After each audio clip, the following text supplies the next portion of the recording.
오늘 여러분들과 함께 나눌 말씀의 제목은 함부로 판단하지 말라라고 하는 제목으로 여러분들과 함께 이야기해 보도록 하겠습니다. 함부로 판단하지 말라. 여러분들은 혹시 억울한 상황에 놓여 본 적이 있습니까? 억울한 상황. 나는 그렇게 안 했는데, 내 의도는 그것이 아니었는데, 나의 실수가 아닌데 주변의 상황이 나를 그렇게 몰아가고 그리고 나를 억울하게 판단했을 때, 그런 때가 혹시 있지 않으셨습니까? 다 있으셨을 거라고 생각을 합니다. 가정에서도 그런 일이 있고, 내가 안 가져갔는데 자꾸 엄마가 네가 가져갔지, 그 다음에 형이 네가 가져갔지 그러면서 억울하게 모함당하기도 하고, 또 그리고 학교에서도 그런 일이 있고 사회에서도 그런 일이 있고, 그래서 그런 일들이 얼마나 마음에 사무쳤는지 꿈꾸다가도 그런 일이 생각납니다. 그러면서 꿈꾸다가 막 내가 더 가슴이 막 쥐이며, 그 다음에 나는 안 그랬어요 그렇게 꿈을 꾸기도 하며, 우리는 이렇게 그래서 누군가에게 판단받는 것, 그리고 내가 그 판단이 올바르지 않는 판단을 받을 때 깊은 마음의 상처를 받는 것 같습니다. 그리고 하나님께서는 보시기에 이 사람이 서로를 판단하는데 그 판단 기준이 매우 올바르지 않기 때문에, 그래서 성경 뭐라고 이야기하냐면 우리한테 도무지 판단하지 마라 라고 이렇게 이야기합니다. 우리 고린도전서 4장 3절 5절에 이렇게 말씀하십니다. 사도 바울 우리 형님이 우리에게 주께서 오시기 전에 아무것도 판단하지 마라. 그가 어두움에 감추인 것들을 드러내고 마음의 뜻을 나타내시리니 라고 이렇게 이야기하면서 우리에게 판단하지 말라고 합니다. 그것은 우리가 판단할 때 매우 잘못된 판단을 많이 한다는 것이거든요. 판단은 이 하나님의 권위입니다. 최종 권위자인 하나님께서 판단하십니다. 판단을 우리가 서로 하면은 우리는 아픔과 상처를 주기 쉽습니다. 특별히 가정과 교회는 더군다나 더 이 판단하는 그러한 곳이 아닙니다. 이곳은 서로 품고 안아주고 기도하고 세워주는 곳이지 판단하는 곳이 아닙니다. 그러나 가정이 그리고 공동체가 서로 판단하기 시작하면 이제 공동체라고 하는 그 이름을 떼야 됩니다. 깨지기 시작합니다. 오늘 본문은 우리가 너무 잘 알고 있는 말씀입니다. 그런데 이 말씀에 정말 깊은 상처를 입고 그 다음에 마음이 무너져서 사람들의 낯을 피해서 한낮 12시에 물을 길러 온 한 여인의 이야기입니다. 그리고 이 이야기를 통해서 우리는 하나님께서 우리가 한 어떤 사람을 대할 때 어떤 마음을 가지고 대해야 할지에 대해서 예수님께서 알려주십니다. 예수님께서는 특별히 요한복음은 이 오늘 우리가 읽고 있는 요한복음 4장의 이 사마리아 여인의 이야기라든지 요한복음 8장에 나온 그 범죄에서 현장에서 붙잡혀온 여인이라든지, 이 두 이야기는 다른 어떤 복음서에는 나와 있지 않는 특별한 이야기이고, 그래서 요한복음에 나온 이 이야기는 예수님께서 사람을 어떻게 하나님께서 바라보시는지에 대한 그 굉장히 이야기, 그 마음을 우리에게 매우 잘 이야기해 주고 있습니다. 그래서 오늘 이 말씀을 통해서 우리가 예수님이 바라보시는 그 방법으로 우리 서로를 바라보자 라고 하는 그 이야기를 함께 나누어 보도록 하겠습니다. 자, 오늘 그래서 첫 번째, 세상 사람들이 서로를 바라보는 그 관점을 우리가 보고, 그리고 또 예수님은 우리 어떤 상황을, 어떤 사람을 만날 때 어떤 관점으로 예수님이 사람들을 보시는지 그 둘을 한번 비교해 보도록 하겠습니다. 제가 생각할 때 이 사마리아 여인은 첫 번째 이제 세상 사람의 관점입니다. 성경의 인물 중에 이 사마리아 여인은 가장 잘못된 판단으로 오인받고 상처 입은 여인 중에 한 사람이 아닐까. 생각을 합니다. 이 사마리아 여인의 이야기, 이 사마리아 여인은 이 성경의 많은 인물 중에 왜곡된 기준으로 판단을 받은 인물 중에 대표적인 사람이 이 사마리아 여인이 아닐까라고 생각을 하는데요. 오늘 이 본문에 나와 있습니다. 첫 번째, 우리가 이 사람이 누구냐라고 할 때 여기에 이 사람은 사마리아 여인입니다. 사마리아 여인. 사마리아라고 하는 지역, 유대인들은 근처를 가고 싶지도 않은 지역, 매우 손가락질 받는 그 지역, 사마리아 사람이고, 그리고 여인입니다. 여인은 당시에 매우 낮은 입장에 있었고, 그리고 약자입니다. 사마리아 여인, 전라도 남자, 전라도 사람, 뭐 경기도 사람, 충청도 사람, 뭐 이런 것처럼 충청도인은 느리다, 그리여 뭐 이러면서 전라도 사람은 색깔이 빨갛다, 뭐 이런 우리의 고정관념을 갖고 있지 않습니까? 사마리아 사람이라고 하는 그 사람은 죄인이다, 악하다 라고 하는 그 이미 이름표, 명찰을 달고 여자다 라고 하는 이름표가 여기에 붙여 있습니다. 또 하나 충격적인 것은 우리가 방금 읽었던 것처럼 여기에서는 예수님께서 갑자기 네 남편을 불러와라, 데려와라 라고 할 때 그 여자가 나는 남편이 없습니다 라고 하는데 18절에 이게 이렇게 이야기합니다. 너에게는 남편이 5이 있었고 지금 있는 자도 네 남편이 아니니 네 말이 참되도다 라고 하는 이 구절이 우리를 참 충격에 빠뜨립니다. 와우, 사마리아 여인이고 남편이 5명이 있었는데 지금은 다른 사람하고 살고 있는데 그 사람도 남편이 아니다. 과연 이 사람은 과연 어떤 사람인가 라고 하는 거죠. 21세기를 살고 있는 우리는 대부분 이 여자를 우리는 그래서 판단합니다. 음란한 여인인 거죠.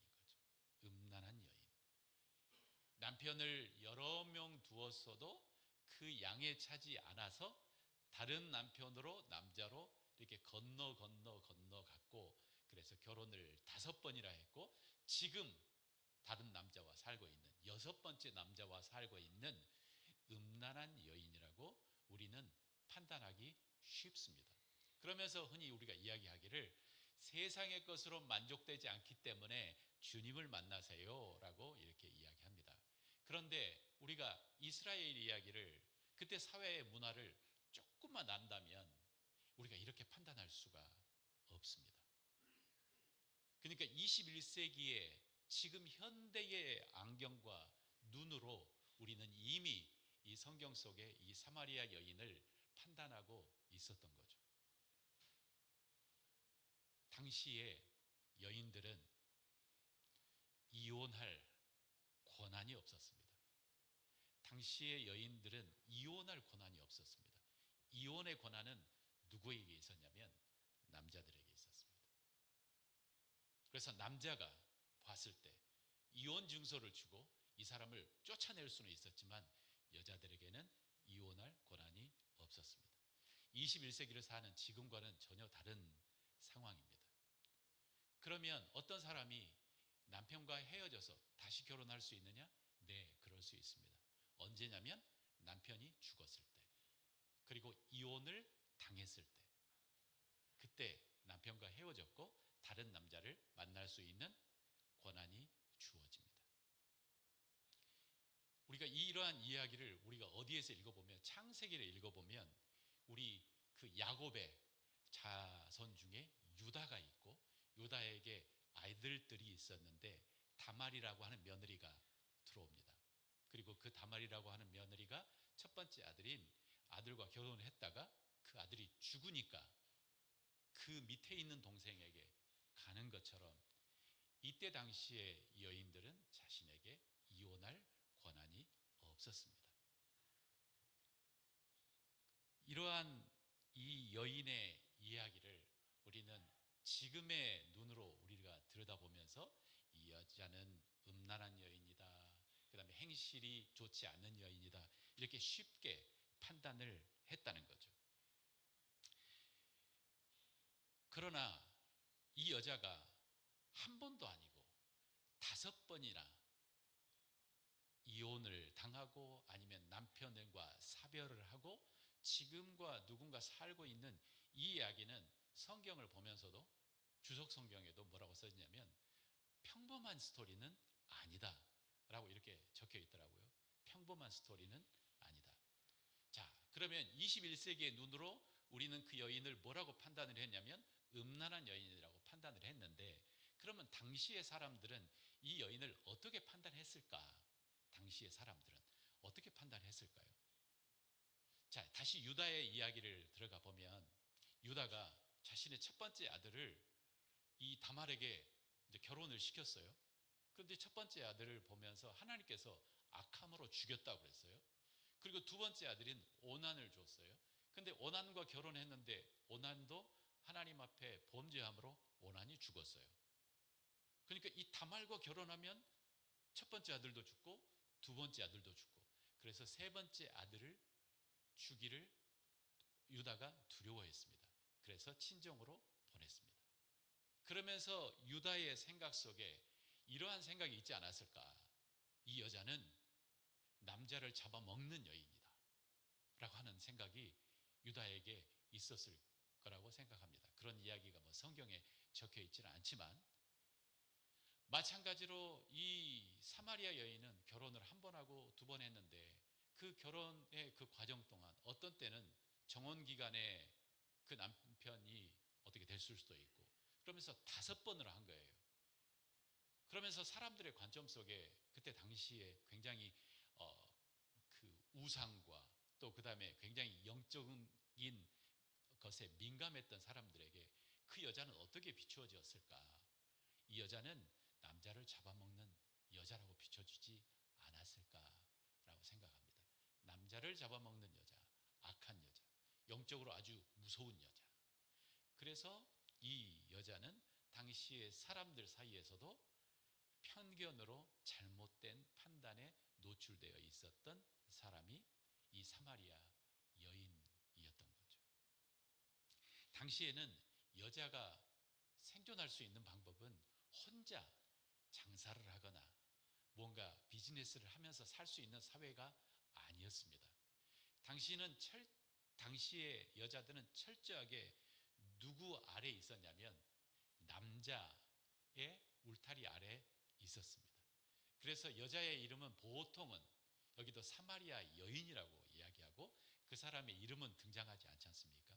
그러니까 보통은 어떻게 하냐면 누구의 딸, 그리고 누구의 아내, 그리고 어떤 누구의 엄마로 성경에서 등장하지.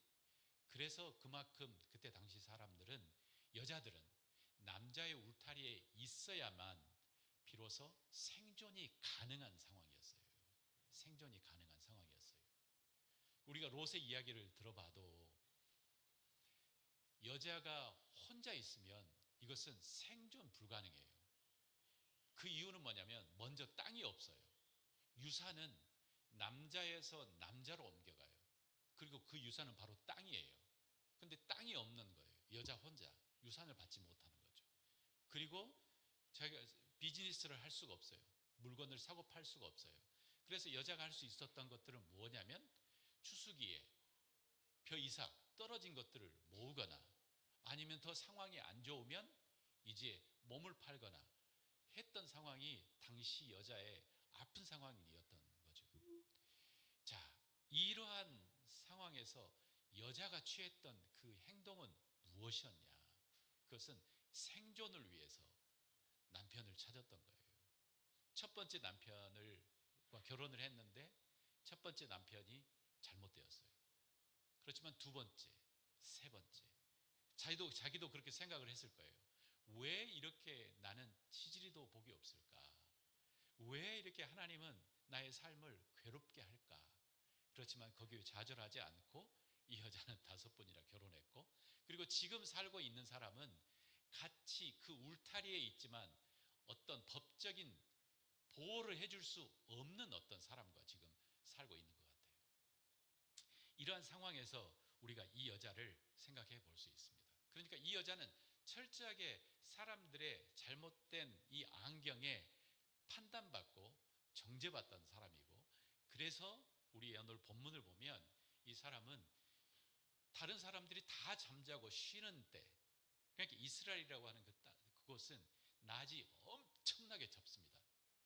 그래서 그때는 그냥 다 쉬는 시간에 혼자 우물에 와서 물을 길러 갔던 사람이에요.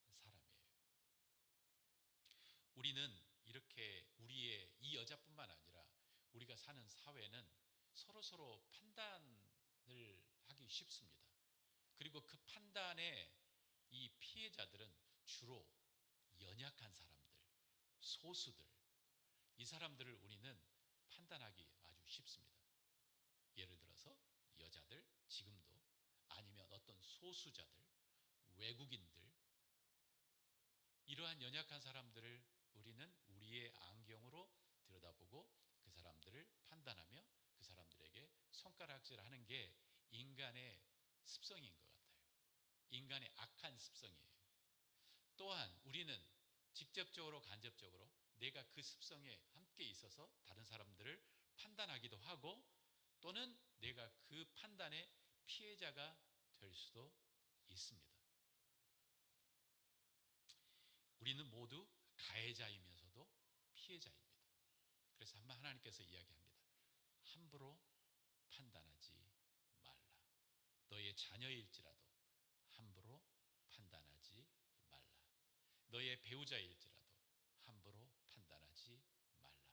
네가 잘 알고 있다고 생각하는 사람도 함부로 판단하지 말라라고 성경은 주님께서는 이야기하십니다. 이게 세상 사람들의, 우리들의 관점이에요. 우리는 이렇게 판단하기가 너무 쉬워요. 내 눈에 씌어 있는 이 안경에 따라서, 내 기준에 따라서 옆에 있는 형제와 옆에 있는 자매를 판단하기 쉬워요. 이게 우리의 연약함이에요. 그래서 다시 말하지만 성경은 도무지 판단하지 마라 라고 이렇게 이야기합니다. 자, 그러면 예수님께서 보시는 이 여자의 관점, 이것은 우리가 배워야 할 거라고 생각합니다. 그러니까 내가 어떤 사람을 대할 때 그 사람을 어떻게 바라보는가, 이거죠. 내가 어떤 사람을 대할 때 그 사람을 어떻게 바라보는가. 우리 오늘 성경을 다시 성경으로 돌아가 보도록 하겠습니다. 우리가 읽지는 않았지만 그 성경의 이제 4장 이제 초반을 읽도록 하겠습니다. 4장 1절. 예수께서 제자를 삼고 세례를 베푸시는 것이 요한보다 많다 하는 말을 바리새인들이 들은 줄을 주께서 아신지라. 예수께서 친히 세례를 베푸신 것이 아니요 제자들이 베푼 것이라. 유다를 떠나서 다시 갈릴리로 가실새 사마리아를 통과하여야 하겠는지라. 사마리아에 있는 수가라는 동네에 이르시니 야곱이 그 아들 요셉에게 준 땅이 가깝고 거기 또 야곱의 우물이 있더라. 예수께서 길을 가시다가 피곤하여 우물 곁에 그대로 앉으시니 때가 6시쯤 되었더라. 사마리아 여인 한 사람이 물을 기르러 왔음에 예수께서 물을 좀 달라 하시니 라고 하는 이 배경 상황입니다. 예수님께서 이제 유다 지방에서 이 갈릴리 지방으로 가실 때에 그 중간에 있는 그 땅 이름이 바로 사마리아예요. 그리고 이스라엘 사람들은, 유다 사람들은 이 사마리아를 통과하지 않기 위해서 뺑 돌아갑니다. 주변으로. 왜냐하면 이곳은 그 역사 속에서 이 사마리아라고 하는 이 땅은 이 빨리 북이스라엘은 아시리아에게 망한 땅이고, 그리고 아시리아 사람들의 정책이 뭐였냐면 사람들을 막 섞는 게 그들의 정책이었어요. 종교도 섞고 사람도 섞고. 그래서 그 경건한 유다 사람들, 유대인들은, 여기에 있는 사람들은 섞여 있는 사람, 온전한 유대인들이 아니다, 온전한 이스라엘 사람들이 아니다 라고 생각하며 그들을 비난하고 그들을 아래로 봤습니다. 그래서 그 땅을 지나가지도 않았어요. 그런데 예수님께서는 이러한 사회적인 그 관점을 예수님은 따르지 않았습니다. 그리고 예수님은 바로 이 사마리아 땅을 딱 지나가시고 12시 정오에 그 우물에 있었습니다. 저는 성경은 그렇게 말하고 직접적으로 이야기하지 않고 있지만 예수님께서 이 여인을 만나기 위해서 그곳에 가셨다고 생각합니다. 우연히가 아닌 이 여인을 만나기 위해서 예수님께서 그 자리에 있었다고 생각합니다. 그리고 당시에 이제 그때 물을 기르러 온 사마리아 여인을 만난 거죠. 그리고 사마리아 여인에게 예수님께서 먼저 이야기를 하십니다. 물을 달라라고 이야기하십니다. 당시 사회에서 물을 달라, 뭔가 이렇게 남자가 여자에게 이야기하는 것은 매우 이건 올바르지 않습니다. 제가 신학교 다닐 때 우리 인도에서 이제 학생들이 많이 왔거든요. 그러니까 그 인도에서 온 친구들, 그 다음에 여러 학생들이 있었는데, 인도에서는 남자가 여자에게 이게 말을 걷는 게 굉장히 무례하다고 이렇게 이야기를 하더라고요. 특별히 이제 결혼한 여자에게. 그러면서 조심해야 되겠다라고 하는 그 생각을 그때 배웠습니다. 근데 이 당시 이 이스라엘에서는 남자가 여자에게 말을 거는 것은 굉장히 이게 일반적인 것은 아니죠. 그 일반적인 것은 아니지만 예수님께서는 이 여자에게 먼저 말을 거십니다. 그리고 뭐라고 이야기하냐면 물을 달라. 그리고 이 여자에게 내가 너에게 영원히 목마르지 않은 물을 줄 수 있다 라고 이렇게 이야기를 하십니다. 예수님의 관점에 이 여자는 음란한 여인도 아니고 남자를 잡아먹는 여인도 아닙니다. 예수님의 관점에 이 여인은 어떤 여인이냐면 목마른 여인입니다. 목마른 여인. 이게 우리가 가지고 있어야 할 사람들을 대하는 진짜 중요한 마음의 태도입니다. 내가 누군가를 바라볼 때 그 사람을 판단하고 정죄하는 것은 너무 쉬워요. 이건 세상의 방법이에요. 그렇지만 하나님께서 여러분과 나를 바라보시는 그 방법은 목마른 사람이라고 우리를 바라보시는 거예요. 목마르다. 얼마나 갈급했으면, 얼마나 목이 마르면, 이러한 마음을 가지면 그 다음에 판단하는 방법이 너무나 다릅니다. 자, 한번 상상을 해 보십시오. 내가 어떤 사람을 만났는데 내 머릿속에서 먼저 세상 사람처럼 판단을 하기 시작했어요. 저 사람은 어떤 지역에, 우리 지역적으로 이야기하면 약간 오해의 소지가 있을 것 같아서, 저 사람은 뭐 여러 가지 어떤 동네의 사람이고, 그 다음에 부모도 없고, 그 다음에 그래서 잘못된 교육에서 자라났을 것이다 라고 하는 안경을 가지고 그 사람을 봤어요. 그런데 지금 이곳에 있다가 갑자기 무언가가 잃어버렸어요. 돈을 잃어버렸어요. 물건이 잃어버렸어요. 그러면 일반적으로 우리는 네가 그랬지 라고 이렇게 하기가 쉽다는 거죠. 판단하기 쉽다는 거죠. 이게 우리가 세상적으로 판단하는 마음이에요. 그래서 우리가 어떤 안경을 가지고 있으면 그 안경에 따라서 사람들을 판단합니다. 그 다음에 행동이 나옵니다. 그리고 그 사람에 대해서 판단을 하면 거기에 대한 감정이 올라옵니다. 나쁜 사람, 혼나야 될 사람, 어떻게 저렇게 행동할 수가 있어? 그리고 그 사람을 정죄합니다. 이게 일반적으로 사람들이 행동을 하는 어떤 상황을 우리가 인지하는 방법입니다. 자기의 기준을 가지고 판단을 하고, 그 다음에 감정이 따라오고 정죄를 하는 거죠. 그런데 예수님께서 바라보시는 눈은 무엇이냐면 그 사람이 목마른 사람이다 라고 보는 거죠. 목마른 사람이다. 우리의 일터에서 정말 까칠한 사람이 있는데 우리가 보기를 이 사람은 진짜 까칠한 사람이야. 저 사람은 정말 주변 사람을 다 힘들게 해 라고 생각을 하고 그 사람을 다가간다면 그 사람은 진짜 까칠하고 가까이 하고 싶지 않은 사람이 되는 거죠.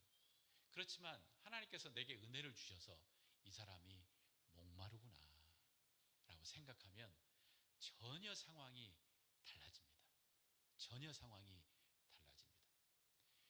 우리 지난주에 내적 치유 세미나에 참석을 했는데 내적 치유 세미나에서 어떤 사람이 그전에는 자신의 남편이 그렇게 미웠대요.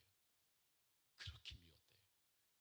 정말 어떻게 하다가 잘못 걸려가지고 이 사람과 결혼을 해가지고 내 인생이 이렇게 꼬였나 라고 생각하니까 자신의 인생이 너무 괴로웠대요. 그런데 이 성경 공부를 하고 이 내적 치유를 하면서 하나님께서 딱 바꿔주신 게 뭐냐면 바로 첫 번째 관점을 바꿔주셨대요. 그게 뭐냐면 야, 이 남편도 불쌍하구나 라고 하는 마음이 마음속에 떡 들어왔대요.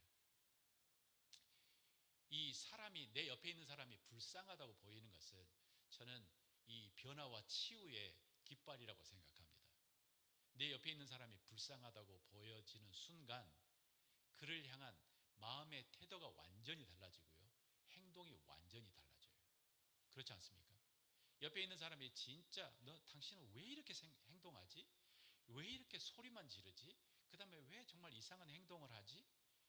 라고 하면 서로 싸움이 나지만 야, 이 사람 불쌍하구나. 지금 마음이 아프구나. 그러면 나의 태도는 완전히 바뀌어지는 거죠.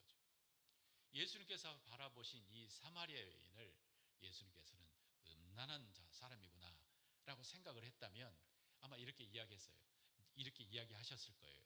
이 죄를 회개해라. 그렇지만 예수님은 그 사람을 그렇게 바라보시지 않았습니다. 예수님은 이 여인을 어떻게 바라보셨냐면 목마른 사람이라고 바라봤습니다. 목마른 사람. 생존을 위해서, 행복을 위해서 철저하게 달려갔지만, 열심히 달려갔지만 그 일이 이루어지지 않은 불쌍한 사람, 목마른 사람. 이렇게 예수님께서 다가가시니까 그 여인이 마음을 열기를 시작합니다. 네 남편을 데려오라 라고 하는 이 충격적인 이 질문에도 이 여인은 굉장히 자신을 솔직하게 이야기합니다. 5명이 있는데 나는 현재 남편이 없습니다. 그러니까 예수님께서 맞다 이야기하시는 거죠. 놀라운 것은 우리 인간은 이 인생의 절박함을 경험하면요, 다른 눈이 생기는 것 같아요. 그러니까 뭔가 바닥을 치면 그동안 감았던 눈이 열어지는 것 같아요. 이 여인은 아마 이랬을 것 같아요. 12시에 사람의 눈을 피해서 그 우물에 갔던 이 여인은 아마 자기 자신도 자기를 판단하고 그렇게 생각하지 않았을까? 내 인생은 왜 이렇게 꼬였을까? 하나님이 나를 저주하시는 것 같아. 내가 했던 행동 하나하나 뒤돌아보면서 나는 왜 이럴까? 라고 하면서 깊은 자책과 자신을 판단하고 있었을 것 같아요. 그러면서 야, 이 세상에 살아가면서 정말 나를 보호해주고 나를 행복하게 해줄 것은 진짜 없단 말인가? 과연 무엇이 나의 이 목마름을 채워줄 수 있을까라고 하는 그 질문을 해대기 시작하는 거죠. 여러분, 이 질문은 너무나 중요한 질문이에요. 우리가 배고프지 않으면, 목마르지 않으면 찾지 않습니다. 그런데 목마르면 그때가 주님의 은혜가 임하는 때예요. 목마르면. 예수님께서 그 명절 마지막 날에 그렇게 소리치지 않습니까? 누구든지 목마른 자는 내게로 와서 마셔라. 그런데 당시에 그 명절 마지막 날은요, 많이 먹고 배부르고 또 그리고 그때가 물의 축제예요. 그러니까 이 목마르지 않아요. 그런데 예수님께서 큰 소리로 외치기를 누구든지 목마르거든 할 때 이 목마름은 영혼의 목마름을, 갈망을 알고 있는 사람, 그 사람은 내게로 와서 마셔라 라고 예수님께서 이야기하시는 거죠. 이 여인은 이 생존의 절박감 끝에, 그리고 아무도 나를 보호해주고 나를 지켜주고 내 마음을 채워줄 수 있는 사람이 없다라고 하는 그 마지막의 절박 속에서 영적인 갈급함에 눈이 열렸고, 그래서 예수님과 이 여인의 대화는 굉장히 빨리 어디로 이동하냐면 육신의 목마름에서 빨리 영적인 목마름의 대화로 이동을 합니다. 그러면서 우리가 어디에서 예배를 드려야 될까요? 라고 이야기하는 거죠. 그리고 예수님께서 예배 드려야 될 곳을 이야기를 해주십니다. 여기도 아니고 저기도 아니고 하나님은 신령과 진정으로 예배하는 사람을 찾는다. 그러면서 이 여인은 이 예수님을 만난 이후에 무언가가 변했습니다. 무엇가 변했냐면 그 어떤 목마름의, 이 영적인 목마름의 체험을 경험해서 이 사람은 바로 달려가 가지고 어떻게 되냐면 전도하기 시작했습니다. 사람들에게 내 이야기를 알고 있고 나의 피로를 채운 이 사람을 만나봐라 라고 하는 거죠. 예수님을 알기 위해서 뭐가 필요하지만 목마름이 필요합니다. 목마름. 그리고 여러분들이 만나는, 우리가 만나는 정말 많은 사람 중에 예수님께 굉장히 가까워 있는 사람은 바로 이 목마름을 느끼고 있는 사람입니다. 하나님께서 여러분과 나를 바라보는 그 시선은 어떤 시선일까?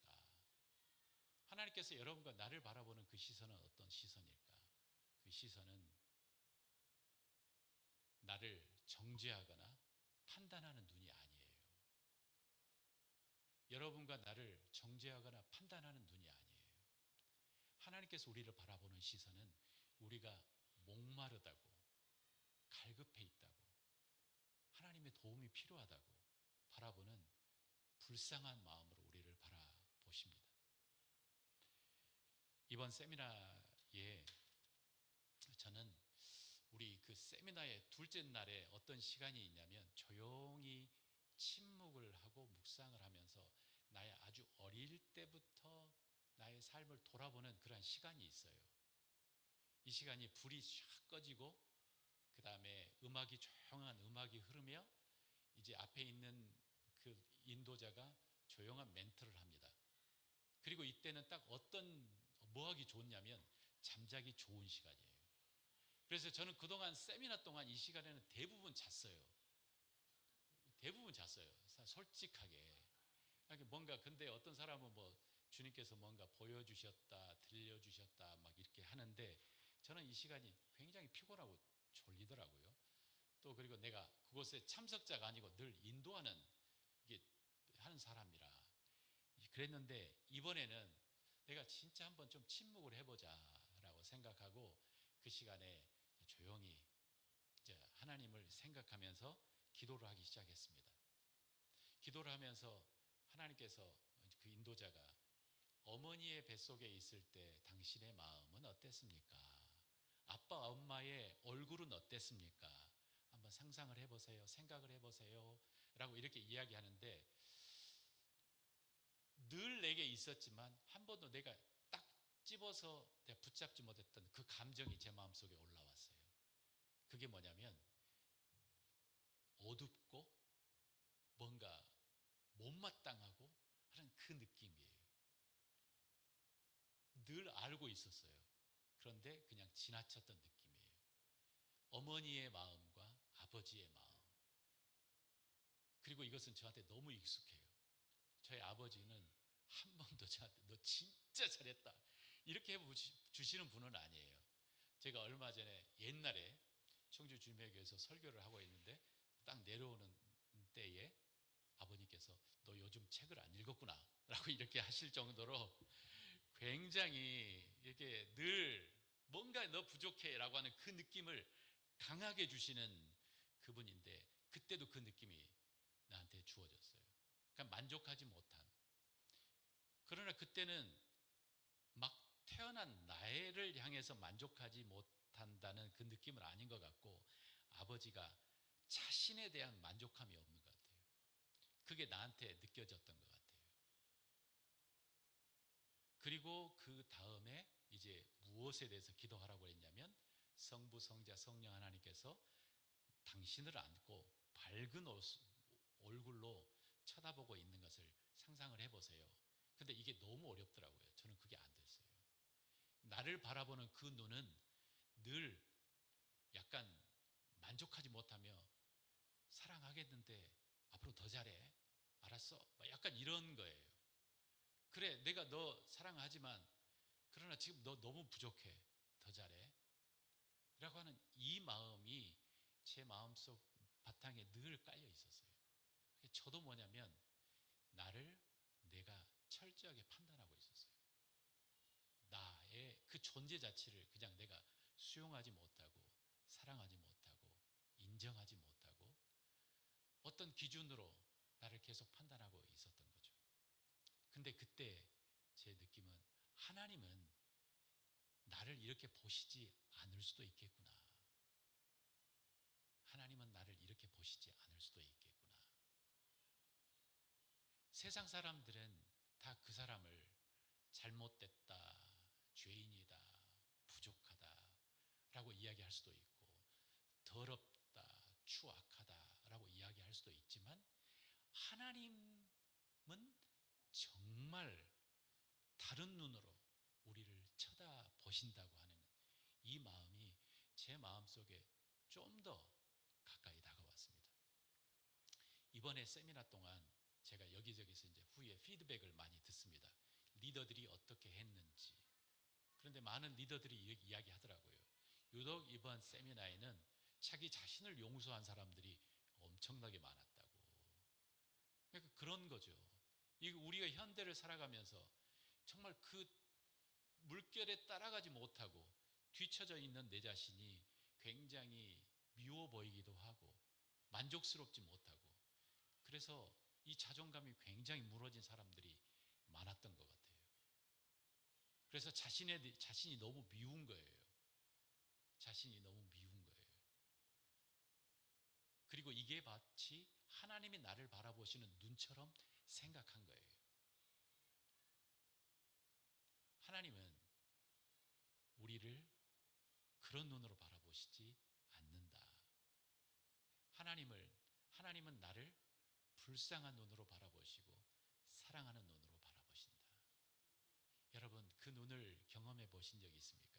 누군가 여러분을 보며 그 존재를 너무나 기뻐하며 사랑하는 눈으로 나를 바라봐준 그러한 사람이 있습니까? 제게는 없었습니다. 사람은. 그렇지만 하나님은 나를 그렇게 바라보신다. 올해는 저는 이제 그렇게 살기로 했습니다. 더 이상 나를 뒤에서 채찍질하며 더 잘해 하기보다, 그냥 하나님이 나를 사랑하신다, 하나님께서 인도하신 만큼만 해야 되겠다, 좀 나에 대해서 좀 궁휼하고 불쌍한 마음을 좀 가져줘야 되겠다라고 하는 마음으로 올해 살아가 보려고 합니다. 사랑하는 형제 자매 여러분, 하나님의 눈으로 함부로 판단하지 말고 내 이웃을, 그리고 내 자신을 있는 모습 그대로 수용하고 용납하고 사랑하고. 그래서 하나님께 우리가 기도해야 돼요. 하나님, 내 앞에 있는 이 사람을 불쌍히 여길 수 있는 이 마음을 허락해 주십시오. 진짜 목마른 영혼이라고 봐줄 수 있는 그 마음을 내게 허락해 주십시오. 목마른 영혼이라고 볼 수 있는 그 마음을 허락해 주십시오. 그럴 때 우리가 더 행복할 것 같아요. 서로 더 화합될 것 같아요. 자, 이 시간 우리 한번 같이 기도하는 시간을 갖도록 하겠습니다.